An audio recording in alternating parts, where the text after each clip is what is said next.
आए हैं। तो पहले हम अपने परिचय से शुरू करते हैं।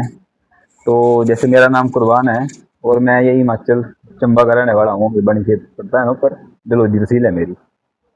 और हम जनता सरकार मोर्चा में काम कर रहे हैं। इस मोर्चे का गठन हमने किया था सन 2000 इसमें 22 में किया था। और करने का पर्पज ऐसे जैसे जब लॉकडाउन उस टाइम पर लगा था, तो उस लॉकडाउन को हर किसी ने, मेरे को लग रहा है, उस टाइम पे प्रभावित किया था। हर एक इंसान को, बच्चे से लेके बूढ़े जवान सबको, नौकरी पेशा को, चाहे किसान है मजदूर है, हर किसी को उस टाइम प्रभावित किया था। तो ऐसे ही कुछ लोग, हम लोग ऐसे बैठे थे उस टाइम पे। शायद उस टाइम मैं तो नहीं था, मैं हम तो 8 महीने बाद जुड़ा था, मैं साल बाद। तो वहां बैठ करके चर्चा हुई कि ये जो सिस्टम, ये जो व्यवस्था है, ये करना क्या जा रही है आम आदमी के साथ। तो उसके ऊपर जब मंथन किया, तो मंथन करने के बाद उस मोर्चे का हमने गठन करा। उन मतलब हमारे साथियों ने गठन करा।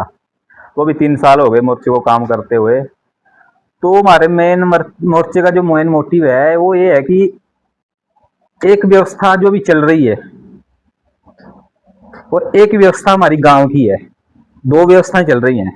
गांव की व्यवस्था क्या है कि हमारी जो गांव की व्यवस्था थी, वो हमारे सेल्फ डिपेंडेंट लोग थे, हम लोग आत्मनिर्भर लोग थे हम लोग। लेकिन अभी जो है, हम कारपोरेट ले लो या सिस्टम ले लो या नौकरी पेशे में इतने उलझ चुके हैं कि हमारे पास अपने अपने खुद के लिए भी टाइम नहीं है। तो हमारे जो मोर्चे के जो मेन मोटिव हैं, उसमें हम ये करते हैं कि हमें अपनी व्यवस्था के ऊपर काम करना है। दोबारा हम अपने उस आत्मनिर्भरता की तरफ कैसे जाएं, उसके ऊपर हम थोड़ा मतलब काम कर रहे हैं पिछले 3 सालों से। तो हमारा मेन मोटिव है एक जल, जंगल, जमीन और जानवर, इन 4 चीजों की मतलब इनकी सुरक्षा करना। जो कारपोरेट वर्ल्ड है ना, वो इनको मिटाने पे लगा हुआ है।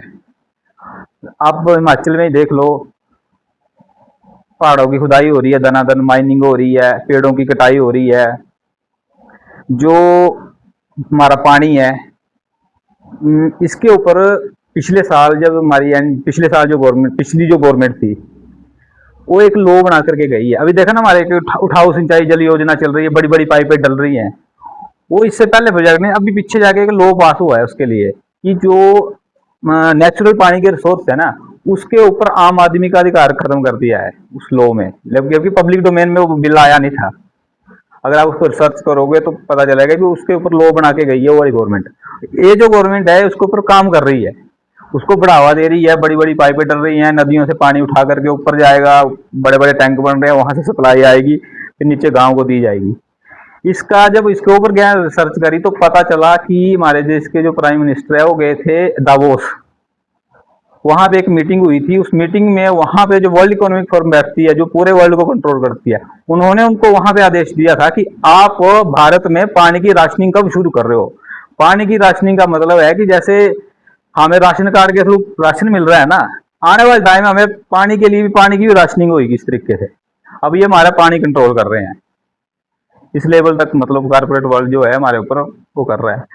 तो इसी से रिलेटेड अगर हम बोले तो जो हमारी पहले की व्यवस्था थी, हमारे गांव थे, हर गांव के पास अपने पानी की, पीने के पानी की व्यवस्था अपनी होती थी। चाहे उसके पास बावड़ी होगी, चाहे पनिहारा होगा, चाहे कुआं, कुछ भी होएगा, हर आदमी के पास अपने पानी पीने की व्यवस्था थी। अब बात हम रोटी के ऊपर करें, तो आज के टाइम पे अगर मैं हिमाचल की बात करूं, तो कम से कम 70 से 80% लोग डिपुओं के ऊपर डिपेंड है।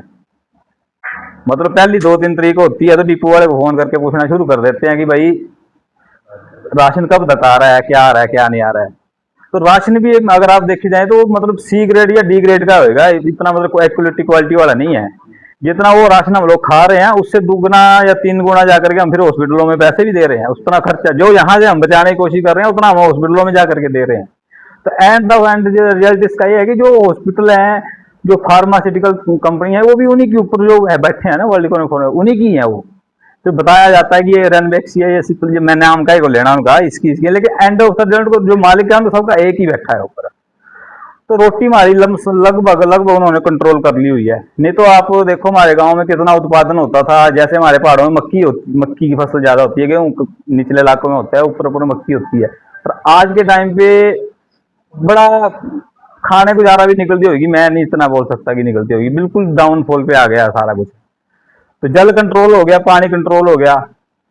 रही बात जमीन की, तो जमीन भी हमारी धीरे धीरे इन्होंने कंट्रोल, मतलब केसीसी के नाम पे, लोनों के नाम पे मैक्सिमम लोगों की, मैं नहीं बोलता कि 100%, लेकिन मैक्सिमम लोगों को किस जाल, लोन के या कर्जे के जाल में ऐसा फंसाया हुआ है कि मैक्सिमम लोगों की जमीन जो है बैंकों के पास पड़ी है, चाहे उसने किसी भी चीज के लिए लोन लिया होगा।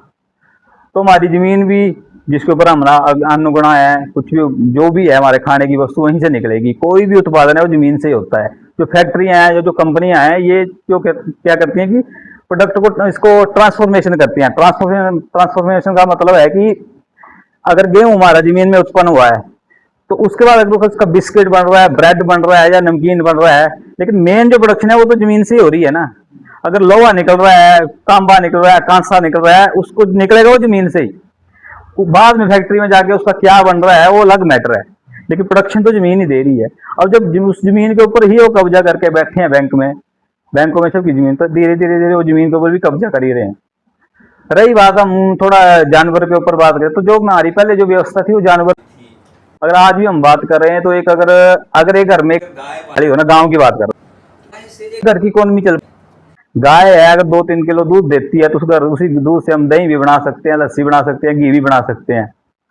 उसी गाय के गोबर से हम अपने खेतों में खाद भी फेंक सकते हैं। उसी से हमारी जमीन को मतलब उपजाऊ भी हो सकती है। नित्य यूरिया, डीएपी खाद और डाल डाल करके जमीन को हम खुद भी खराब कर ही रहे हैं। तो ये 4 मुद्दे हैं गांव पर आधारित व्यवस्था के, हम जो है। उसके बाद आ जाते हैं, थोड़ा हम उससे ऊपर आगे बढ़े तो हमारे मुद्दे हैं शिक्षा, स्वास्थ्य, न्याय, खेती, राजनीति, और एक मुद्दा आता है धर्म, जो कि एक पर्सनल मुद्दा होता है आदमी का, और उसको आजकल एक कैसे कैसे पेश किया जा रहा है वो हम सब जानते ही हैं। तो शिक्षा के ऊपर हम थोड़ी सी बात कर लें, तो शिक्षा एक ऐसी चीज है जो हर घर की जरूरत है। हर घर में बच्चे होंगे, सबके बच्चे होंगे, हम भी उन्हीं स्कूलों से पढ़ के निकले हैं। लेकिन आज के टाइम पे शिक्षा की एक ऐसी और लगी हुई है ना, शिक्षा के नाम पे हमारे गांव खाली हो रहे हैं। जैसे मान लो घर में कोई शादी होती है किसी, मेरी रख लो या मेरे छोटे भाई है किसी की होती है, तो साल 2 साल 3 साल बहू घर में रहेगी, एक बच्चा हो जाएगा। बच्चा जैसे 2.5-3 साल का हुआ ना, तो पढ़ाई के नाम पे घर में कला होना शुरू हो जाती है धीरे धीरे, कि भाई अब हमने बच्चा है, बच्चा पढ़ाना है, अब गाँव में नहीं रहना। उसके बहाने वो गांव खाली होकर के जा रहे हैं, मतलब शहर में, टाउन में कहीं शिफ्ट हो रहे हैं, लेकिन अपनी जो मेन जड़ है ना वहां से शिफ्ट हो रहे हैं, सिर्फ क्या है पढ़ाई के नाम पे।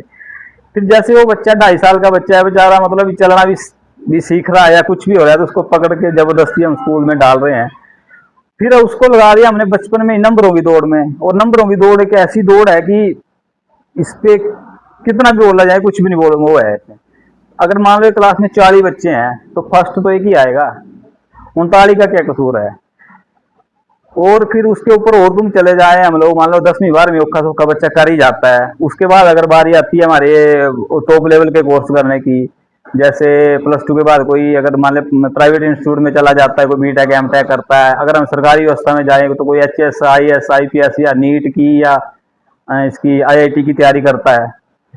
तो वहां तक जैसे मेरे जैसा इंसान कोई है, अगर मैं कोशिश करके उस बच्चे को वहां कोचिंग सेंटर में कर्जा लेकर के या किसी भी अपनी बूढ़ी कमाई से उसको वहां तक उसको कोचिंग भी करवा रहा हूँ, लेकिन एंड ऑफ द रिजल्ट क्या होता है? 21 जुलाई का सीन देख लो आप।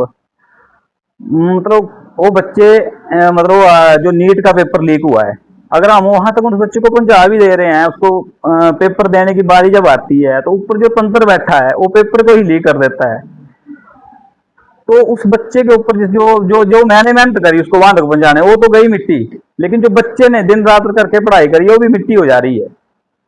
उसके बाद वो पेपर लीक होता है तो बच्चे कई मेरे सुनने में तो मैंने 17 सुसाइड सुने थे, लेकिन कल कहीं मीटिंग में बात हो रही थी, बोला 35 बच्चों ने 35 बच्चों ने सुसाइड किया।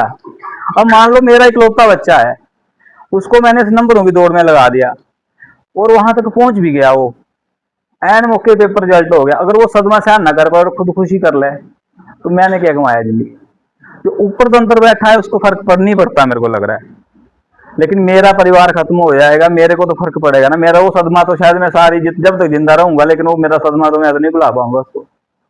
तो इस नंबरों की दौड़ से हम कैसे बचें, इसके ऊपर हम लोग काम करते हैं। और एजुकेशन पे बात हमारा बहुत अच्छा कंसेप्ट है, डॉक्टर देवेंद्र बराड़ जी ने, हमने शुरू ही एजुकेशन के कंसेप्ट से शुरू किया था कि एजुकेशन ही एक मूल जड़ है हमारी, जो हमें मतलब सार्थक बना सकती है। तो एजुकेशन के ऊपर कंसेप्ट है कि हम चाहते हैं कि हमारी जो शिक्षा हो वो गांव आधारित, कि हम इस नौकरी की ओर को छोड़ करके अगर हम बैक टू बेसिक अपने गांव को समृद्ध बनाना शुरू करें, जैसे मान लो कि ये हम गांव में ही बच्चे को इतना सक्षम बना दे, जैसे हम लोग पहाड़ों में रहते हैं, तो मेरी जो एजुकेशन होनी चाहिए पहाड़ों के हिसाब से होनी चाहिए कि पहाड़ों में मैंने सर्वाइव कैसे करना है।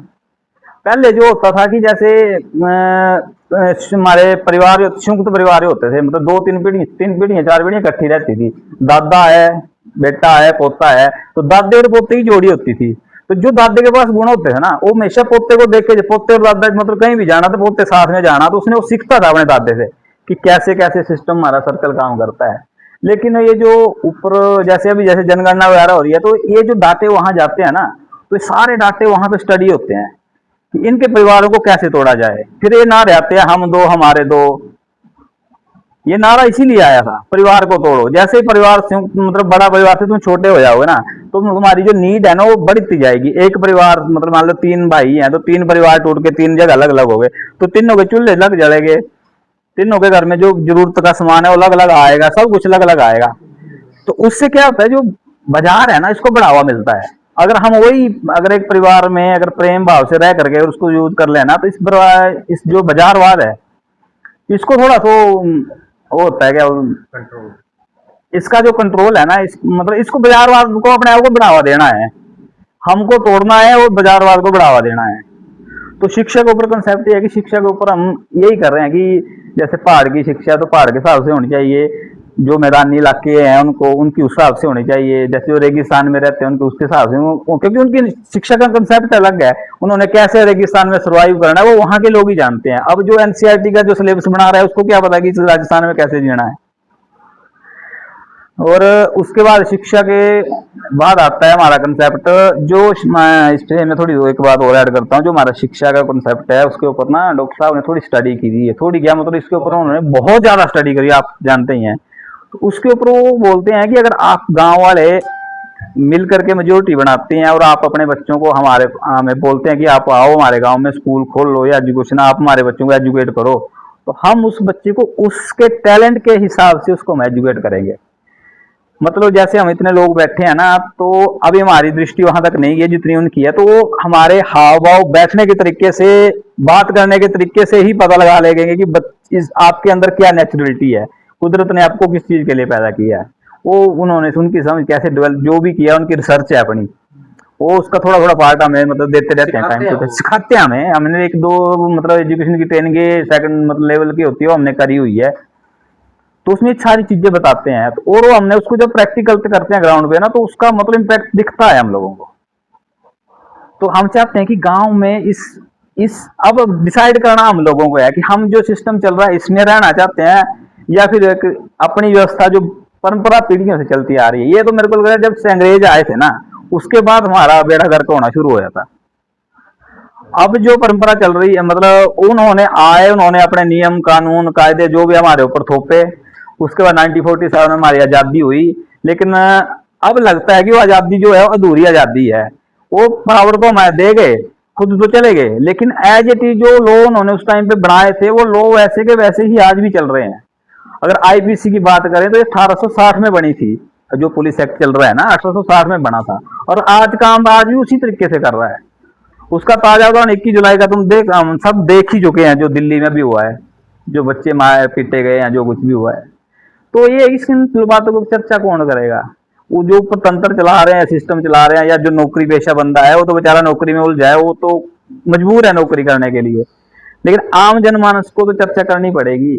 आज का टाइम ऐसा है कि हमने चर्चा करनी ही बंद कर दी है। तो हम गांव गांव या जैसे जहां भी जा रहे हैं जा करके बैठते हैं, ये चर्चा करते हैं लोगों के साथ भी। अगर आपको लगता है तो साथ में आओ, आकर के बातचीत करते हैं, बैठ के कम से कम चर्चा तो शुरू करें। जब चर्चा होगी तो कुछ ना कुछ उसका निष्कर्ष भी निकालेगा, जब निष्कर्ष निकलेगा तो हम ग्राउंड पे उतर के उसके ऊपर कुछ काम भी कर पाएंगे। वही हालात हमारे स्वास्थ्य के हैं जिसके ऊपर मैं बोल रहा हूँ। स्वास्थ्य के ऊपर बात करने चले तो बहुत लंबा टॉपिक चला जाएगा, मैं शॉर्ट में बात करता हूँ। जो हमारी हेल्थ है ना, इसको शरीर है, अगर हम अपनी मांसपेशी ऊर्जा का इस्तेमाल करते हैं, जैसे आजकल मशीनीकरण युग हो गया, हमने कुछ भी काम करना होता है तो हम मशीनों से करते हैं। अब आजकल मतलब खेतों में भी करना है तो उसके लिए छोटे छोटे ट्रैक्टर पहुंच गए हमारे खेतों में, जबकि पहले हम हल जोतते थे, बैल जोतते थे, उससे करते तो मांसपेशी ऊर्जा का इस्तेमाल होता था। लेकिन अगर हम मांसपेशी ऊर्जा का इस्तेमाल करेंगे तो शरीर से पसीना निकलेगा तो हम नेचुरली हेल्दी रहेंगे। लेकिन मशीनीकरण युग इतना हो गया है कि हम लोग अपनी मांसपेशी ऊर्जा का इस्तेमाल नहीं करते। हम इसका इस्तेमाल कहाँ कर रहे हैं, एक हमारे हाथ में दे दिया है, कहाँ गया वो फोन, और उस पर मतलब अगर 2 मिनट का मेरा काम है, किसी को कुछ भी करना है, अगर मैं कुछ रिसर्च कर रहा हूँ तो रिसर्च के बाद कहीं और ही पहुंच करके मेरा दिमाग कहीं और ही जा रहा है और लगे हैं रील देखने। और एक अगर देख रहा है तो भी दूसरे को उसका रोग लग जाता है, तो दूसरा भी निकाल के बैठ जाता है। अगर मैं निकाल के बैठ तो धीरे धीरे सब अपना निकाल के बैठ करके चर्चा कहीं की कहीं और पहुंच जाएगी। तो ये बहुत बड़ा मतलब हमारे लिए एक किस्म का वो है जो फोन है ना, ये एक माइंड कंट्रोल यूनिट की तरह हमारे ऊपर काम कर रहा है। अब इसमें जो स्क्रॉल आ रही है, अब मैं स्वास्थ्य से बढ़ करके फोन पे पहुंच गया, मैं वापस आता हूँ उसके ऊपर। फोन जो है ना, ये हमें अब इसके ऊपर जो कंटेंट आ रहा है वो आ रहा है उनकी इच्छा के अनुसार, वो जो चाहते हैं वो हमें दिखाते हैं। और इसके ऊपर अगर आपने भी देखा होगा, अगर आप रील स्क्रॉल कर रहे हो ना, चौथी या पांचवी रील जो होगी ना, वो एक अश्लीलता से जुड़ी होगी। उसके ऊपर जो आएगा मतलब प्रॉपर पूरी तो नहीं होगी, लेकिन अर्धनग्न तो होगी वो, जो कि हमारे मन को उकसाएगी। और फिर हमारा जो अंदर डोपामिन है वो डिमांड करेगी और इससे भी बेहतर है, उससे भी बेहतर है। उसमें आधा घंटा पौना घंटा हर बंदे का जाता है। मैं बच्चे की मतलब जो 14 साल से ऊपर का बच्चा है उससे लेकर के 7 साल जो फोन चलाता है उसकी बात कर रहा हूँ, हर किसी की हैबिट ये बनी हुई है आज के टाइम पे। तो उससे क्या है कि हमारी जो सोचने समझने की क्षमता है ना, वो सारी यहीं चली जा रही है। तो वापिस मैं उस पर आता हूँ स्वास्थ्य के ऊपर। अगर हम अपनी मांसपेशी ऊर्जा का इस्तेमाल करेंगे स्वस्थ रहेंगे, नहीं तो फिर ये बड़े बड़े हॉस्पिटल तो बने ही हुए हैं, कैसे लूट रहे हैं, कैसे कर रहे हैं, बताने की कितना है मतलब क्या क्या कितनी कितनी खबरें आती हैं कि बंदा मर गया है, 3 दिन वेंटिलेटर पे पड़ा हुआ है, चौथे दिन उसकी डेड बॉडी दे रहे हैं। उसके लिए 3 दिन मरा हो भी अंदर वेंटिलेटर पे रखा हुआ है डॉक्टरों को, कई कई हॉस्पिटलों के नाम आते हैं। मतलब फार्मा लॉबी इतनी बड़ी मतलब स्कैम टाइप है काम कर रही है। जबकि हमारे बुजुर्ग भी थे जो पहले जीते थे, वो करते थे काम, मतलब अपने घर की रसोई से ही अपना इलाज कर लेते थे। अगर मान लो मेरे को पेट में दर्द होगी तो अगर मैं हॉस्पिटल चला जाऊँ तो मनचा डॉक्टर बोलते तेरे को अपेंडिस है, जबकि मेरे घर में माई दादी होगी, वो ज्वाइन का फक्का मरवाएगी, वो गैस है निकल जाएगी और शायद ठीक भी हो जाऊँ। ऐसी ये मतलब दो व्यवस्थाएं चल रही हैं, एक वो जो चलाना चाह रहे हैं, एक ये जो हमारी परंपरा से चलती आ रही है। अब डिपेंड करता है कि हम इस तरफ जाएं या इस तरफ जाएं। इस तरफ चकाचौंध है, इस तरफ वो है अपना सुख है, सुकून है, आध्यात्मिकता है। इस साइड में हम जाएंगे तो हमें ये पता चलेगा कि परमात्मा ने हमें पैदा क्यों किया है, हमें सोचने का वक्त। हम जैसे मेरे को परमात्मा ने पैदा किया तो कुछ तो रीजन होगा उसको पैदा करने का। हम लोग इतने सबको पैदा करने, कुछ ना कुछ तो उसका कारण होएगा। हम उसके ऊपर सोच विचार कब करेंगे, या फिर हम नौकरी करते करते उसमें ही अपनी जिंदगी बदली। अगर हम उस फील्ड में चले जाते तो यहाँ सोचने के लिए भी टाइम नहीं है बंदे के पास। वही हमारी न्याय की व्यवस्था की कहानी है। अगर न्यायालय में अगर आप न्याय लेने चले जाते हो तो मान लो हम 2 पार्टियां, मेरा और इनका झगड़ा ही हो जाता है, तो पहले क्या होता था कि हमारे गांव के बुजुर्ग बैठते थे, बैठ करके आपस में दोनों को समझाते थे। बड़े होते डांट भी देते थे, अगर मैंने गलती की है तो मेरे को डांट देंगे वो कि हाँ भाई तू गलत है, ठीक है। वही समझौता हो जाता था, बैठे 2-3 घंटे 4 घंटे में चर्चा नहीं, बड़े से बड़े मुद्दे वहीं पे सुलझ जाते थे। लेकिन आज क्या होता है, अगर मेरी इनकी लड़ाई होगी तो हम भाईचारे में नहीं बैठेंगे, हम जाएंगे सीधे थाने, और थाने में जाएंगे तो मेरे को भी बुलाएंगे, इनको भी बुलाएंगे। अगर वहां निपटारा होता है तो मेरे से भी खाएंगे और इनसे भी खाएंगे। अगर वहां निपटारा नहीं होता आएगा तो केस चला जाएगा आगे फिर कोर्ट में। अब कोर्ट में जाएगा तो वकील मेरे को भी करना है, वकील इनको, वहां तो मैं डायरेक्ट बात नहीं कर सकता, तो वकील की तो फिर वहां से दोना मेरे को भी शुरू करेगा, फिर इनको भी शुरू करेगा। वहां से चलता चलता फिर वो अगर वहां निपटारा नहीं हुआ तो फिर सेशन कोर्ट में जाएंगे, फिर हाई कोर्ट में। मेरे घर का ही किस्सा है, मैं 2-3 बार सुना दूंगा, फिर मेरा दिल कर रहा है कि मैं सुना दूं यहाँ पे।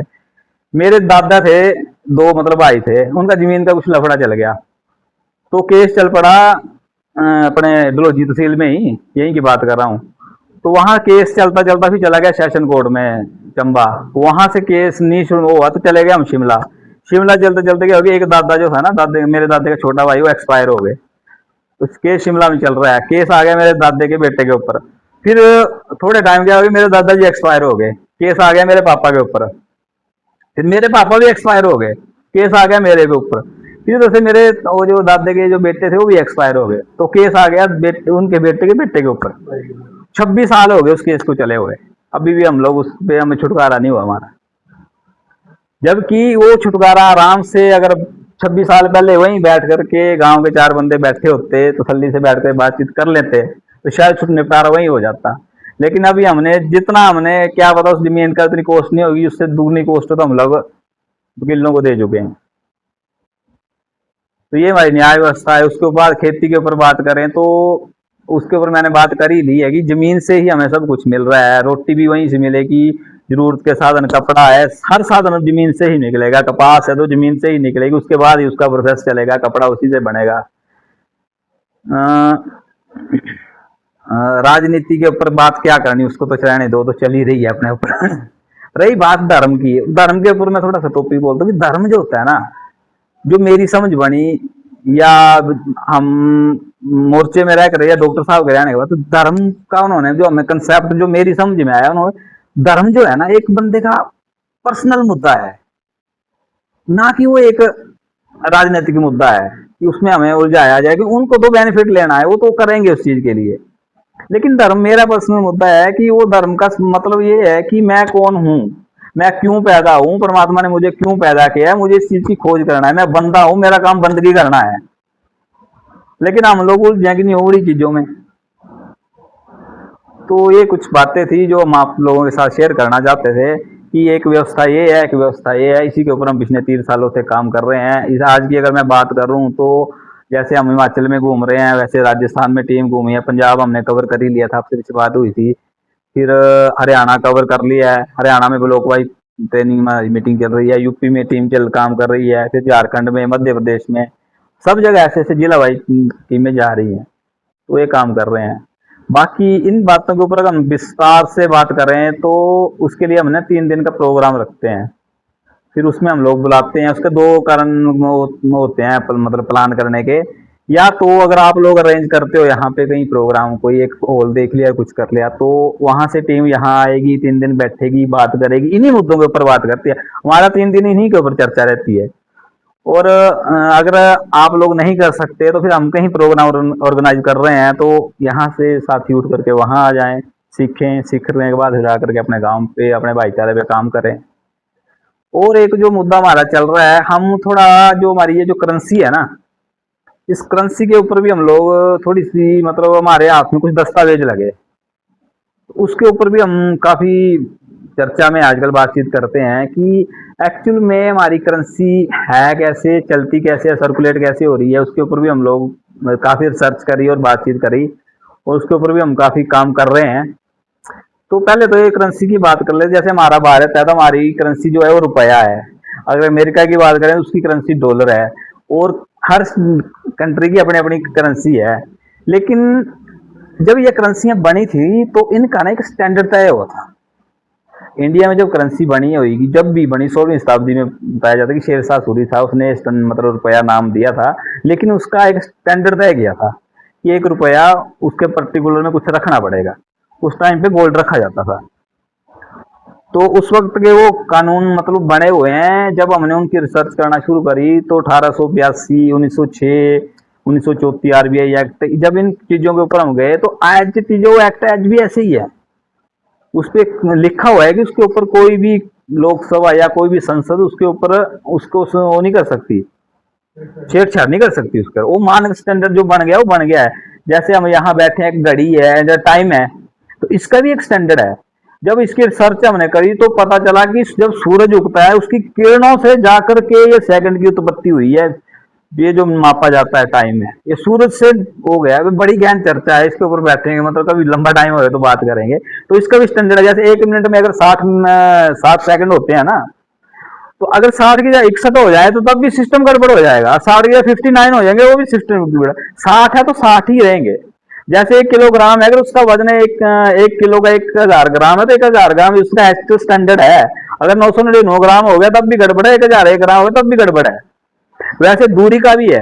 अरे 1000 मीटर में 1 किलोमीटर बन रहा है तो 1000 किलोमीटर में ही वो बनेगा। अगर 999 हो गया तो गड़बड़ है, तो सारे किलोमीटर गड़बड़ आ जाएंगे। अगर वो बढ़ गया तब भी गड़बड़ आ जाएंगे। तो इसी तरह एक ये जो करेंसी जब चली थी, इसका भी एक मानक स्टैंडर्ड तय हुआ था उस टाइम पे।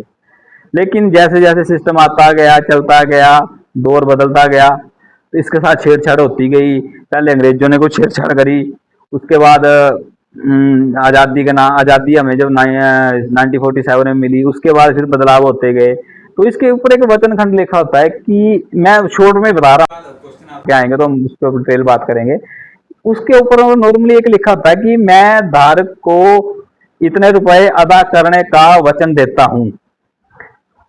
आज के टाइम पे ये लिखा होता है, लेकिन 1968 के टाइम पे उस टाइम पे महात्मा गांधी की फोटो नहीं लगी थी इस नोट। 1968 में महात्मा गांधी जी की फोटो उसके ऊपर लगी, लेकिन उसके पहले जो उसको प्रोमिसरी नोट पे लिखा होता था कि आई पे टू द बैरियर, जो जिसके पास ये नोट है, सम ऑफ द रुपीज, जितने रुपए का वो नोट है, any issue, any time issue, हाँ, एन एट टाइम ऑफिस जो भी है, मतलब जिस भी ऑफिस से वो इशू हो रहा है, उसको अगर आप वो नोट वहां दोगे तो बदले में जो उसका एक्चुअल जो है ना वो चीज आपको मिलेगी। जो उसका अगर मेरे पास मान लो 100 रुपए का नोट है, तो 100 रुपए का नोट जब सिस्टम ने छापना है ना, तो उसके बदले में उसको कुछ ना कुछ रखना पड़ेगा। सोना रखना पड़ेगा, लोहा रखे, चांदी रखे, वो स्टैंडर्ड है। वो तो फिर रिसर्च का विषय है, जब आप रिसर्च करोगे तो आपको उस चीज के बारे में पता चलेगा। तो मैं मोटा मोटा बता रहा हूँ। तो जब इसके साथ छेड़खानी, ये जो हमारे ऊपर असमानता है ना, अमीर अमीर होता जा रहा है, गरीब गरीब होता जा रहा है, ये सारा खेल इसी चीज का है। अगर ये स्टैंडर्ड अगर मेंटेन हो जाए ना, तो मेरे को लग रहा है कि कहीं ना कहीं अगले 10-20 साल 50 सालों में समानता आ सकती है। मतलब एक रोटी, कपड़ा और मकान हमारी मूलभूत जरूरतें हैं। ये संविधान में भी लिखा है कि इन चीजों के ऊपर तो कोई मतलब वो कर ही नहीं सकते। ये तो मेरी, जैसे आज के टाइम पे मतलब बुलडोजर वाला सिस्टम चला है, लोगों के घर तोड़े जा रहे हैं, कुछ भी किया जा रहा है। तो ये सारा जो हो रहा है करेंसी का खेल है, पैसे का खेल है। पैसे के साथ तुम आप खुद ही सोचो क्या कुछ नहीं किया जा सकता है, और हो रहा है। अगर जब इसका स्टैंडर्ड नहीं है, वो आना धुंध वो छापे जा रहे हैं, जिसने छापने वाले हैं, स्टैंडर्ड पे छप रहा है तो बात कुछ और है। तो ये है। बाकी इसके लिए हम लोग एक, अगर किसी ने परखना ही हो, कोई लोन में फंसा हो, तो उसके लिए हम लोग आवेदन भी बनाते हैं, आवेदन लगा करके देते हैं। उसके प्रोसेस रहता है कि आप पहले 3 दिन आओ, बैठो, बैठ करके बातचीत करो। बातचीत करने के बाद पहले मुद्दे को समझो। मैंने तो बिल्कुल शॉर्ट में बताया, उसको तसल्ली से समझो। समझने के बाद आप उसको अप्लाई करो बैंक में। उसको आवेदन जब बैंक के पास जाता है, फिर आपका तर्क वितर्क होता है उसके चिट्ठी के थ्रू, लेटर के थ्रू, उसके ऊपर बातचीत होती है। फिर बैंक देता है अपनी भी, जो हम तो सवाल पूछते हैं वो, लेकिन कहीं ना कहीं वो फंसता है वहां पे। तो ये सारी मैं बात करना चाहता था यहाँ पे आकर के। वो आपके किसी को कोई सवाल करना चाहते हो तो कर सकते हैं।